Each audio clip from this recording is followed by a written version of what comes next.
ketemu lagi di Kokodion YouTube channel. Don't forget to like, komen, share dan subscribe di channelnya Kokodion. Hari ini di belakang saya ada Daihatsu TAF tahun 1981. Nah, bicara merek Daihatsu merupakan pemain kawakan di Indonesia. Nah, banyak produk dari Daihatsu yang menjadi legenda. Salah satu produknya adalah TAF. Bicara tentang TAF itu keluar di generasi awal di tahun 76 dengan kode F10 atau F10. Nah, F10 masih mengusung mesin 1000 cc dan dijuluki si kancil karena dengan bentuknya yang mungil dan tenaganya yang gagah. Nah, tetapi TAF mengalami kemajuan atau mengalami pamor yang melesat, yaitu di generasi kedua yang pertama kali diluncurkan di tahun 79. Nah, di tahun 79 TAF ini sudah menggunakan mesin diesel dengan tipe DG 2500 cc dengan kode produksi adalah F50. Ini dia bentuknya. Nah, kita keliling ya.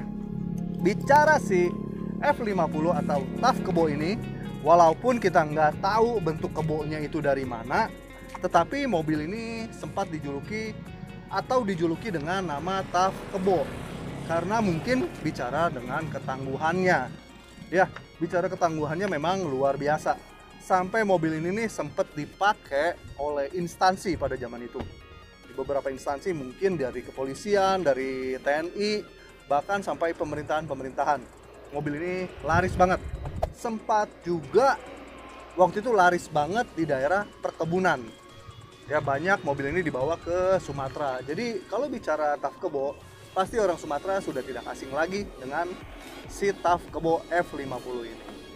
Nah, kita bicara tentang mobil yang ada di belakang kita atau di depan kita ini. Mobil ini sudah di custom dengan custom yang mungkin original sih alirannya, tetapi sudah mengalami beberapa ubahan. Contohnya misalnya di bagian bumper. Sebenarnya minor sih ubahannya.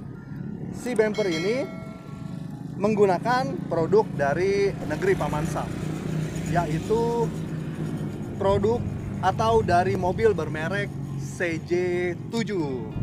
Nah, bentuknya sih memang akhirnya sedikit lebih manis. Ditambah ada winch bermerek 4x4 dengan kekuatan 12.000 lb. Nah, uniknya nih si winch ini sudah menggunakan seling nilon ya, bukannya seling baja lagi. Nah, dari tampilan depan mobil ini menurut saya sih cukup menarik banget. Ya, untuk bicara grill, nah, ini dia grillnya nih masih sederhana, kawat-kawat seperti ini dan lampu bulat divariasikan dengan kruman ya, dengan besi krum. Lalu stand juga masih di sini, artinya tidak mengalami ubahan yang berarti, tetap mengikuti aslinya. Di sini ada logo Daihatsu dan di sini ada mereknya Daihatsu juga. Kita ke samping sebelah kanan. Samping sebelah kanan mobil ini sangat menarik. Ya, kenapa? Karena kelihatan banget kotak-kotaknya. Ya, menurut saya kotak-kotaknya. Kotak itu bicara, wah, kayaknya gagah banget. Nah, dari aslinya pun mobil ini sederhana banget, hanya ada logo Daihatsu, diesel, dan sen di fender. Ya, kita ke samping sebelah sini, spionnya juga masih menggunakan yang aslinya. Sepintas memang mirip dengan saudaranya Toyota ya, Toyota Kijang contohnya. Tetapi ternyata kalau kita perhatikan, dudukan dari si gagang kaca spion ini dia lebih panjang. Nah, kita lihat ke sini, motifnya kesan gagah itu seperti terlihat tulang-tulang ya. Di sini terlihat seperti tulang-tulang. Seperti ini ada garis-garis, lalu dengan bukaan pintu model cungkil berbahan besi berlapis krom. Di sini adalah kuncinya, lubang kuncinya, dan kita ke belakang. Kita ke belakang, kalau kita lihat aslinya mobil ini menggunakan kaca geser. Ya di sini jadi ada belahnya dan didorong. Nah ini yang dibilang dengan custom original. Jadi tampilannya tetap ori, tetapi ada beberapa barang atau beberapa fungsi yang kita custom. Nah untuk ini kacanya sudah menggunakan kaca one piece, tampilannya seperti ini. Menurut Koko Dion, tampilan ini akhirnya menjadi lebih manis atau lebih simple dan lebih rapi dibanding waktu masih menggunakan kaca aslinya yang model sliding atau model dorong. Nah kita turun ke bawah sedikit. Turun ke bawah sedikit, si bannya menggunakan produk merek Forcium berukuran 235 per 75 per 15. Tetapi ada yang sedikit lebih keren atau apa namanya, sedikit lebih menggugah mata atau penampilan dengan ini dia peleknya yang model blok begini, monoblok, produksi Kanada. Pelek ini adalah pelek CJ7 militer yang tampilannya akhirnya yang bawaannya nih mendongkrak penampilan si TAF Kebo ini. Ya, kalau kita mau lihat ke belakang lagi, lihat ke belakang, kita lihat bagian belakang. Nah, bagian belakangnya itu ketara banget kesan Jeep klasiknya ya. Misalnya pintu yang model engkol seperti ini. Terus ban serep yang masih duduk ada di belakang dengan dudukan ban serep seperti ini. Nah, dia ada tiangnya sendiri nih untuk si dudukan ban serepnya. Jadi seperti ini, kesan gagahnya tuh kelihatan banget teman-teman. Ya. Nah, untuk bagian belakang mobil ini mempunyai dua belah pintu. Kita lihat seperti apa pintunya. Seperti ini. Inilah dia. Ya, dua belah pintu. Nah, kita sedikit lihat ke bagian dalam. Nah, ini juga sudah custom ya. Jadi bahannya menggunakan plat aluminium komposit. Jadi lapisan aluminium itu ada dua lapis, di tengah-tengahnya ada seperti karet. Wah, maaf, di dalamnya ada makanan dan kerupuk kulit. Nah, di ruangan dalamnya mobil ini dibuat sederhana banget karena nanti konsepnya adalah untuk konsep mobil adventure atau mobil touring yang jadi kemungkinan hanya ada berdua dan ada beberapa penempatan barang-barang aja. Jadi jok aslinya sudah tidak digunakan lagi, jok bagian belakang. Ya teman-teman, seperti itu. Ini dia yang sedikit keren nih. Kayaknya ini dari engkolan gagang pintu ya Red ya? Iya benar. Luar biasa Red, tapi ini kreatif Red. Nah, kita lihat lagi bawahnya masih mulus banget.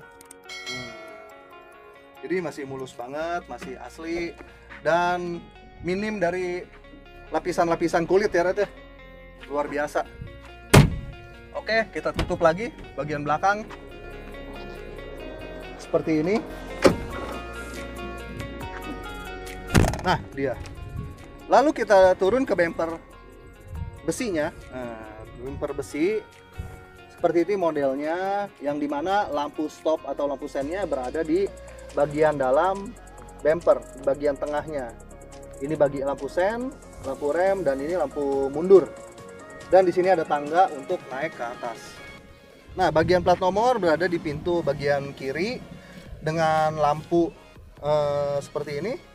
Dan disinilah tempat dudukan plat nomor. Oke, kita ke kiri. Menurut saya mobil ini baik banget bangunannya. Mobil berwarna abu-abu polisi ini, abu-abu polisi, ditambah di hardtopnya itu berwarna putih, semakin menambah kesan klasiknya. Ya, sama dengan itu semua peleknya CJ7. Lalu disinilah tempat pengisian bahan bakarnya. Ya, si mobil ini masih menggunakan bahan bakar solar dan hebatnya mobil ini masih sanggup mengkonsumsi solar goceng.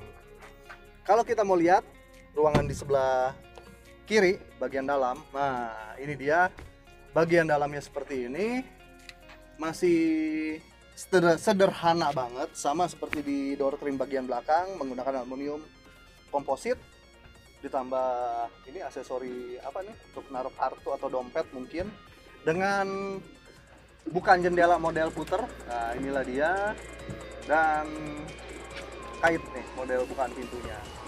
Nah dashboard yang sederhana seperti meja ya, dan di sini ada laci dashboard.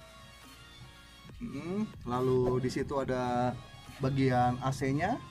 Di sini ada tongkat persneling, ada menggunakan transmisi 4 speed, dan tongkat yang kecilnya adalah tongkat 4-wheel drive. Nah, mungkin teman-teman akan melihat di sini ada beberapa indikator. Ya, ini adalah ini jam. Yang pertama adalah jam, yang kedua adalah bagian voltase, ampere pengisian, dan di sini adalah temperatur. Yang keempat adalah penunjuk bahan bakar. Lalu yang bundaran gede itu adalah kecepatan. Di sebelah sana ada tombol lampu sen. Nah, dan teman-teman mungkin akan melihat atau bertanya, kok joknya kayaknya terlihat baru. Nah, memang ini adalah jok baru, tetap menggunakan dari saudara mudanya, dari adik-adiknya, atau dari saudara yang beda tipe lah, saudara sepupu mungkin ya, yaitu menggunakan jok Grand Max. Jadi selain cocok dan manis dilihatnya, jok ini serasa senada dengan warna bodinya yang berwarna abu-abu tua itu. Ya, jadi tanpa dilapis lagi senada banget kan. Nah, mobil ini memang minim lapisan-lapisan, jadi plat-plat bawahnya masih dibiarkan sesuai aslinya. Nah, ini adalah tampak interior dari sebelah kanan. Di sini setirnya masih menggunakan setir yang original. Di sini adalah knop-knop, ini untuk lampu. Dan di sini adalah untuk cuk nih. Ini pengatur RPM ya. Di sini ada laci. Dan ini adalah indikator penunjuk untuk pemanas, karena mobil ini masih menggunakan busi pemanas manual. Kalau kita lihat mobil yang sederhana ini, di sini ada tedengan matahari atau sun visor. Di tengah-tengah ada lampu tengah, lampu interior, dan di paling kiri itu adalah dinamo wiper. Ya, pasti teman-teman juga penasaran kan, gimana sih ruangan mesin dari mobil TAF Kebo ini? Biar teman-teman nggak penasaran, alangkah baiknya kita buka. Nah, sekarang kita buka bagian mesinnya. Seperti inilah ruangan mesin dari Daihatsu TAF Kebo. Yang tadi kita bilang mesin ini menggunakan diesel sederhana ya, dengan kode DG berkapasitas 2500 cc. Mesin ini terkenal bandel dan tahan ya, dan tahan banting gitu. Untuk versi luar Jepang yang ada di Indonesia, tenaga yang mampu dihasilkan mesin ini adalah 60 horsepower dan torsi maksimalnya adalah 146 Nm. Buat teman-teman yang penasaran dan pengen melihat bagaimana kalau mobil ini kita coba starter. Setuju, Red? Yoi, kita setuju dan akan kita starter. Oke teman-teman, sekarang kita coba untuk menghidupkan. Bagaimana cara menghidupkan mobil tua? Nah, seperti ini kunci kontaknya. Kita masukkan ke lubang kuncinya, kita putar tombol on. Setelah on, karena mobil ini masih menggunakan busi pemanas manual, kita lihat dulu atau kita panasi sampai di sini warnanya merah. Nah, setelah businya merah, busi pijarnya, lalu kita siap untuk starter. Masih cukup halus ya.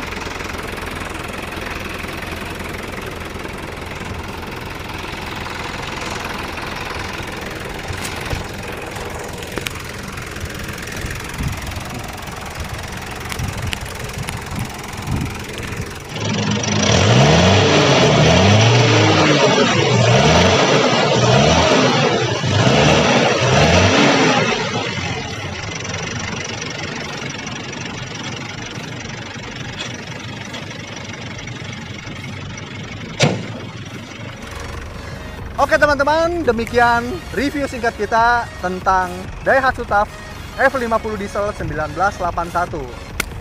Terima kasih buat teman-teman yang sudah menyaksikan. Tetap dukung channelnya Koko Dion dengan cara share, komen, dan subscribe. Nah, jangan lupa tekan tombol loncengnya, karena dengan menekan tombol lonceng, kalian akan mendapatkan setiap notifikasi dari video yang Kokodion upload. Oke, terima kasih and God bless you.